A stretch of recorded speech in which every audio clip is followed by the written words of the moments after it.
Hello everyone. So in this video we are going to talk about pelvic fractures that are serious and potentially life-threatening. Potentially life-threatening because these lead to complication and sometimes hypovolemic shock due to severe blood loss in pelvic injuries. On the other side, in some cases there is pelvic fracture may go unnoticed too. The age group that is involved is young adult, though it may occur in any age group following an RTA. So, in a young adult with RTA and polytrauma, we suspect a pelvic fracture. Skipping the part of stability of hip joint, we go into classification by tiles for pelvic fracture. We have type A, B, and C. A being stable and B and C being unstable.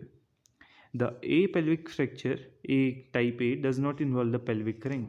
So it involves either the iliac wing, the ischiopubic rami, the spines, and anterior superior iliac spine, or acetabulum. The type B that is unstable involves the pelvic ring. Though type B is rotationally unstable but vertically stable, and type C being most unstable is rotationally as well as vertically unstable. Now let's together try to understand how this instability is created in case of type B and type C. So here we have our pelvic ring. The pelvic rim, for being unstable, if it is fractured from one point, it has to be fractured or undisplaced or has to be displaced from the other point. This combination of fracture and displacement creates combination of fracture for us and instability in type B and type C. Consider a possibility of pubic diathesis, that is, the pubic rami come apart due to an anterior blow from front. Okay, this leads to disruption of the pubic symphysis, and this leads to open book kind of injury, that is external rotation of hemipelvis.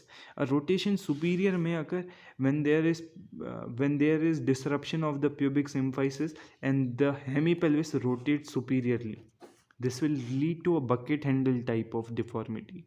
A vertical displacement can occur in case if there is a most unstable type of type C fracture where we have involvement of pubic rami as well as sacroiliac joint, or LAV, sacrum is involved. This will lead to a vertical displacement too. So these were types of pelvic fracture classified by tiles. Let's go into the diagnosis part of pelvic fracture. Pelvic fracture is a major injury, though there are little or no clinical deformity that are seen from the outside. And that is why most of the times pelvic fracture may go unnoticed too. But no, mind you, in a case of RTA with polytrauma, always look for pelvic fracture. And one of the screening tests that come in handy is a pelvic compression test. By your hands from the both side put your hand from the both side on the iliac crest and compress them towards each other. If the pain is elicited or there is a springy feeling, it suggests there may be a pelvic fracture. A displaced pelvic fracture, though may show a displaced pelvic fracture, will show some of the signs that may suggest there is a pelvic fracture. Undisplaced pelvic fracture doesn't show any signs until unless there is hypovolemic shock or severe nerve injury. So in a displaced pelvic fracture, we may see shortening or a hematoma formation due to severe blood loss. This hematoma will be seen around the region of pubic symphysis or in the back of the patient or sacroiliac joint region. A fracture will also lead to crepitus, tenderness around the site of fracture, or a nerve injury will lead to anesthesia or weakness in one side of the leg due to sacral plexus involvement. Okay, the X-ray suggested for pelvis fracture is pelvis with both hip in AP view. CT scan is only done if we are planning for an operative intervention. Complications that may occur in pelvic fracture that are deadly and which we are feared of include the rupture of urethra.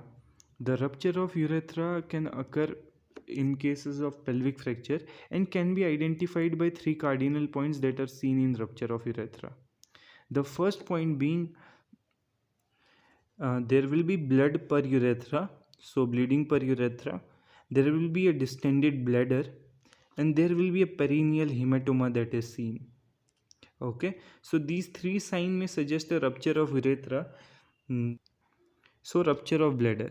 Rupture of bladder becomes important in cases when the pelvic fracture occurred when bladder was full.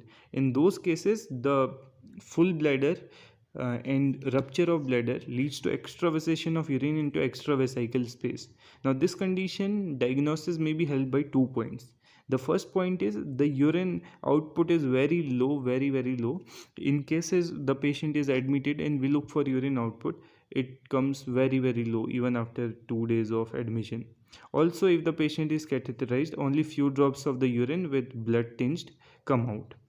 Injury to rectum and vagina can also occur.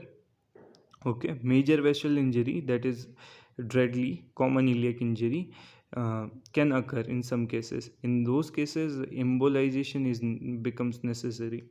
Injury to the nerve, that is lumbosacral nerves, can occur.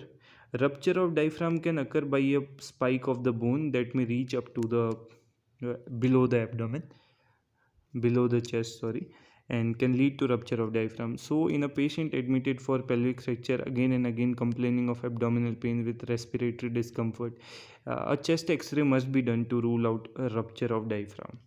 So, this was about the pelvic fracture. In next video, we will talk about treatment of the pelvic fracture. Thanks for watching.